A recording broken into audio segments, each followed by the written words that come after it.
Uruguay air force flight 571 Andes की बर्फीली पहाड़ियों में क्रैश कर जाता है। जिंदा बची लोगों को आसपास दिखाई देती है सिर्फ खामोशी, बर्फ और मौत। ना कोई रेस्क्यू टीम आई बचाने, ना कोई दूसरा रास्ता मिला। 72 दिन तक ऐसे ही सर्दी और भूख से लड़ते रहे, जहां जान बचाने के लिए उनके पास बस एक ही ऑप्शन था और वो था अपने ही लोगों का मांस खाना। ये कोई कहानी नहीं बल्कि एक ऐसा जख्म है जो कभी नहीं भरेगा।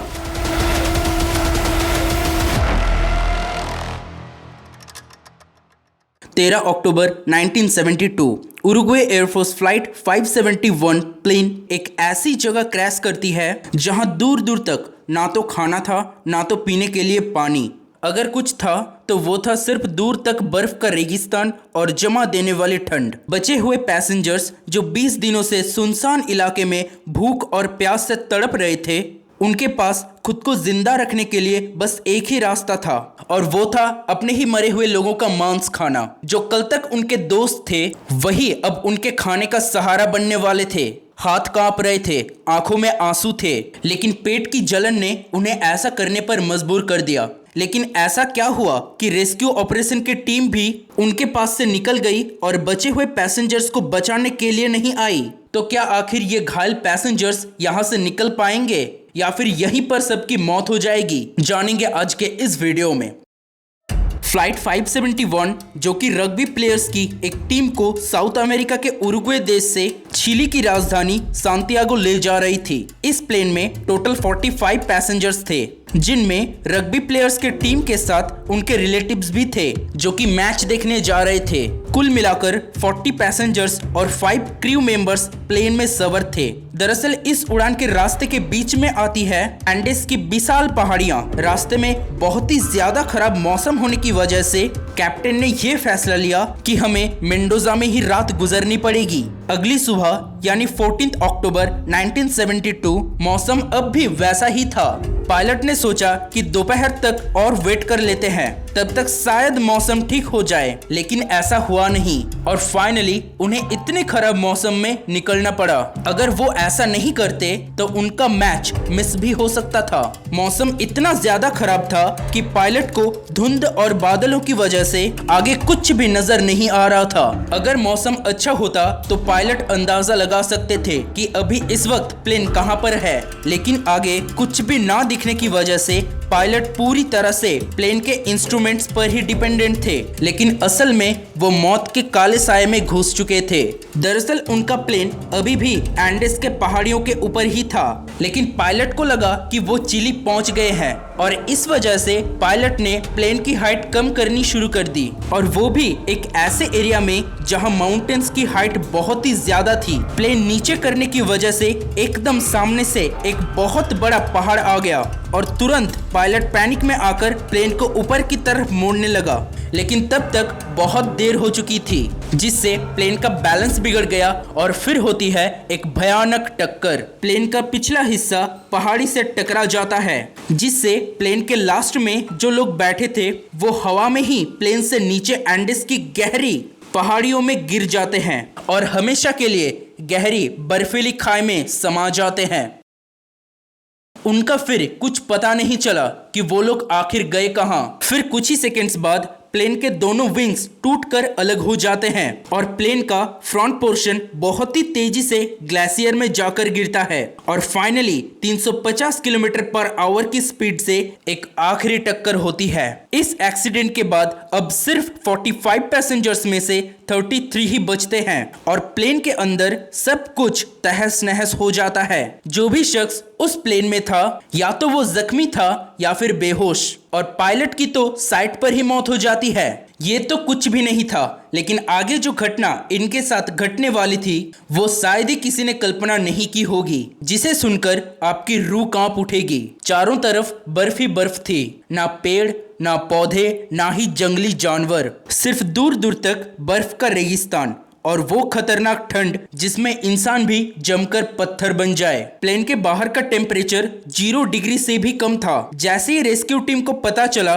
कि प्लेन रडार से गायब हो चुका है, रेस्क्यू टीम उनको ढूंढने के लिए निकल गई। रेस्क्यू टीम चाहती थी कि ये सभी लोग रात होने से पहले ही मिल जाएं, क्योंकि रात होने के बाद यहाँ पर इतनी ज्यादा ठंड पड़ती है कि टेम्परेचर -30 डिग्री सेल्सियस तक पहुंच जाता है, जिसका मतलब है कि यहाँ पर रात में जिंदा रहना लगभग नामुमकिन है। लेकिन रेस्क्यू टीम उन्हें रात होने से पहले ढूंढ नहीं पाए, क्योंकि प्लेन के चारों तरफ सफेद बर्फ थी और हल्की हल्की बर्फबारी की वजह से प्लेन भी बर्फ में ढकता जा रहा था, जो कि उड़ते हुए रेस्क्यू हेलीकॉप्टर्स को दिखाई नहीं दिया। देखते ही देखते रात हो गई। पहली रात तो जैसे तैसे करके इन्होंने प्लेन के अंदर गुजार ली। रात गुजरने के लिए उन्हें जो कुछ भी मिला उससे ही प्लेन को ढकने लगे। उस बर्फीली रात को 5 और लोगों ने अपना दम तोड़ दिया और सर्वाइवर्स का नंबर अब 33 से घटकर 28 पर आ गया। वो दिन तो उन्होंने जैसे तैसे करके गुजार लिया, लेकिन अब आता है डे 2 यानी कि 14 अक्टूबर। उस दिन सर्च ऑपरेशन को फिर से स्टार्ट किया गया। रेस्क्यू ऑपरेशन की टीम का ध्यान खींचने के लिए सर्वाइवर्स ने प्लेन की छत पर लिपस्टिक की मदद से SOS लिखने का ट्राई करने लगे, लेकिन इतनी लिपस्टिक ना होने की वजह से वो लोग SOS नहीं लिख पाते। कुछ पैसेंजर्स ने सामान को बाहर निकलकर एक बड़ा सा X बना दिया ताकि रेस्क्यू टीम दूर से ही उस निशान को देख ले, लेकिन सुबह से शाम हो गई और पूरा दिन गुजर जाने के बाद भी कोई भी रेस्क्यू टीम इन्हें ढूंढ नहीं पाई। उस दिन उन्हें एक नहीं, दो नहीं, बल्कि 3 हवाई जहाज अपने ऊपर से उड़ते हुए दिखते हैं। वो हाथ फेर कर अपनी पूरी कोशिश करते हैं कि वो हवाई जहाज इन्हें नोटिस कर ले, पर इसका कोई फायदा नहीं होता। हाथ हवा में ही लहराते रह गए और हेलीकॉप्टर आगे बढ़ते चले गए। अगला दिन यानी 15 अक्टूबर प्लेन में खाना खत्म हो गया, पानी भी जमकर बर्फ बन गया। जिंदा रहने के लिए अब ना तो खाना था ना ही पीने के लिए पानी, लेकिन एक पैसेंजर जिसका नाम फिटो स्टॉर्च था, उन्होंने बर्फ को पानी में बदलने के लिए एक तरीका ढूंढ निकाला। वो मेटल सीट और धूप की मदद से बर्फ को पिघलाकर पानी में बदलने की कोशिश करते हैं, जिसमें वो कामयाब भी हो जाते हैं और बूंद बूंद पानी कलेक्ट कर लेते हैं। इसके साथ साथ कई पैसेंजर्स बर्फ से बचने के लिए सीट पर जो लगी गाड़ियां थी उन्हें स्नो शूज की तरह इस्तेमाल करने लगते हैं, लेकिन यहाँ पर इतनी धूप और इतनी ज्यादा बर्फ थी कि उसकी चमक के कारण ये लोग अंधे होने लगे थे। जो लोग प्लेन के बाहर घूम रहे थे उनका विजन पूरी तरह से ब्लर होने लगा था और ऐसे करते करते दिन बीत गए और डेट हो गई 21 अक्टूबर। खाना भी धीरे धीरे पूरा खत्म होता जा रहा था और सारे के सारे लोग वीक हो चुके थे। जिनका वजन 70 से 80 किलो था, उनका वजन घटकर 40 से 45 किलो तक आ गया था। कोई मदद नहीं आई, लोग भूख से मर रहे थे और उसी दिन कमजोरी की वजह से रग्बी प्लेयर के एक टीम मेंबर की सिस्टर की मौत भी हो जाती है। कुछ लोग तो भूख के कारण सीट के लेदर कवर खाने लगते हैं, जिसका असर ये होता है कि वो लोग बीमार पड़ने लगते हैं और कुछ लोग तो प्लेन में ही सर्चिंग करने लगते हैं कि शायद ही कुछ मिल जाए। तो ऐसे करते करते उन्हें उस प्लेन पर एक चालू रेडियो मिलता है और उस रेडियो पर जो न्यूज चल रही थी उसे सुनकर आप भी हैरान हो जाएंगे। दरअसल उस रेडियो पर उन्हीं लोगों के बारे में न्यूज चल रही थी। न्यूज में ये कहा जा रहा था कि जो प्लेन का सर्च ऑपरेशन चल रहा है उसे रोक दिया गया है और इस न्यूज को सुनकर लोगों की वहां से निकलने की उम्मीद पूरी तरह से टूट जाती है। लोग रोने लगते हैं और बहुत ही ज्यादा दुखी हो जाते हैं। खाना लगभग खत्म हो चुका था। 3800 मीटर की हाइट पर यहाँ ना तो कोई पेड़ पौधे थे और ना ही कोई जानवर जिन्हें मारकर खाया जा सके। ऐसी सिचुएशन में भी भूख से मरने के अलावा और कोई दूसरा ऑप्शन बचा नहीं था। तो इन सर्वाइवर्स ने कुछ ऐसा कदम उठाया जिसे जानकर आपके होश उड़ जाएंगे। इनमें से एक आदमी बोलता है कि ऐसे काम नहीं चलेगा, अगर हमें जिंदा रहना है तो खाने के लिए कुछ न कुछ इंतजाम करना ही होगा। और वो अगला एडवाइस सबको ये देता है कि बाहर जो डेड बॉडीज पड़ी हुई है अब उनको ही हमें खाना पड़ेगा, क्योंकि उसके अलावा कोई दूसरा ऑप्शन नहीं था। और यहीं से एक नया लड़ाई का शुरुआत होती है।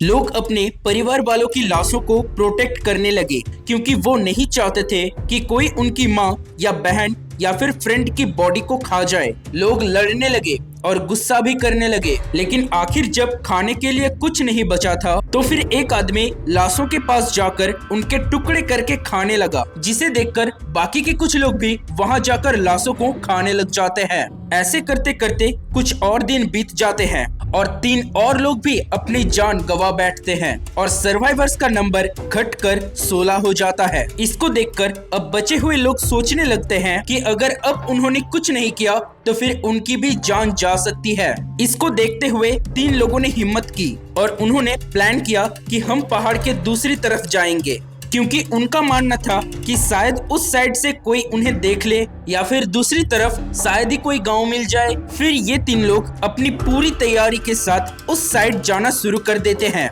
इन्होंने अपना खुद का मार्किंग सिस्टम भी डेवलप किया था, ताकि जब ये लोग पहाड़ के ऊपर चढ़ रहे होंगे तो मार्क करके ऊपर जाएंगे, ताकि किसी भी टाइम पर अगर ये डिसाइड करे कि इनको वापस आना है तो इनको रास्ता याद रहे। ठंड से बचने के लिए इन्होंने प्लेन की जो सीट थी उसकी कॉटन को निकाला और उसको अपनी टी शर्ट और कपड़ों में भर लिया और एक जैकेट टाइप बना लिया, और जो लोग मर गए थे उनके भी कपड़े उतार के डबल ट्रिपल करके उनको पहन लिया। जब ये लोग आगे बढ़े तो पहली रात तो इन लोगों ने जैसे तैसे करके आसमान के नीचे ही गुजारी, लेकिन फिर इन लोगों को समझ में आ गया कि अगर इन्होंने एक और रात आसमान के नीचे बिताई तो ये लोग भी मर जाएंगे।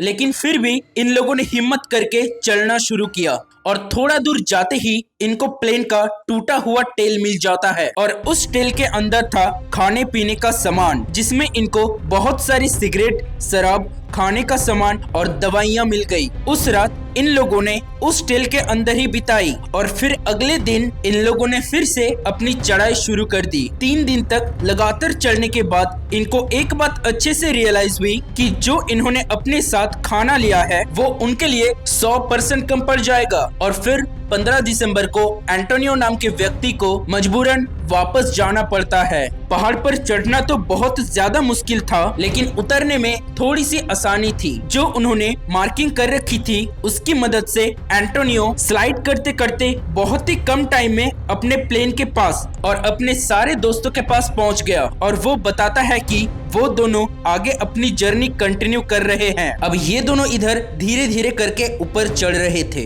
28 दिसंबर 1972 इसी दिन इनको पहाड़ के टॉप पर चढ़ना था। तो ये दोनों बहुत ही ज्यादा नर्वस थे। ये दोनों इतना ज्यादा नर्वस बस इसलिए थे क्योंकि अगर टॉप पर चढ़ने के बाद आगे फिर वही सफेद पहाड़ ही नजर आई तो ये चीज तो कॉन्फर्म हो जाएगी कि ये लोग आगे यहाँ से जिंदा नहीं बचेंगे। अब तक चढ़ते चढ़ते इन्हें 8 दिन से ज्यादा हो चुका था और ये दोनों करीब 60 किलोमीटर से ज्यादा चल चुके थे। तो अब ये लोग डरते हुए भगवान का नाम लेते हुए पहाड़ के टॉप पर पहुंचते हैं और एक पहाड़ इनको ऐसी दिखती है जिस पर स्नो नहीं थी, उस पर हरियाली दिख रही थी और इनको एक नदी भी दिखती है जिसे देखकर ये दोनों बहुत ही ज्यादा खुश हो जाते हैं। करीब 70 दिन से भी ज्यादा हो चुके थे इनको यहाँ पर फंसे हुए और इतने दिनों में पहली बार पेड़ पौधे और पानी देख के खुशी से इन लोगों के आंखों में आंसू आ जाते हैं। इसको देखकर इनकी हिम्मत बहुत ही ज्यादा बढ़ गई और ये आगे बढ़ने लगे, लेकिन ये रास्ता भी आसान नहीं था। ये दोनों रिवर को फॉलो करते हुए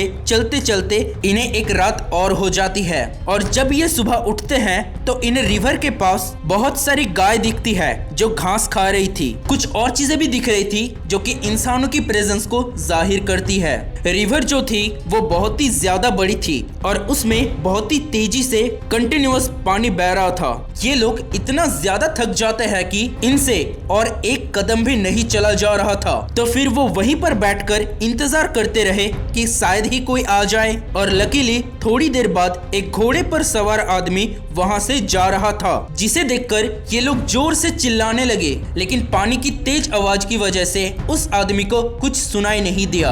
ये लोग इधर से इशारा करते हैं लेकिन वो आदमी कुछ समझ ही नहीं पा रहा था। घोड़े पर सवार आदमी काफी कुछ बोलता है लेकिन उनको भी कुछ समझ में नहीं आ रहा था। आखिर में इन्हें बस एक वर्ड सुनाई दिया, टुमारो, और फिर वो आदमी वहां से चले गए और ये लोग फिर से कल का इंतजार करते रहे।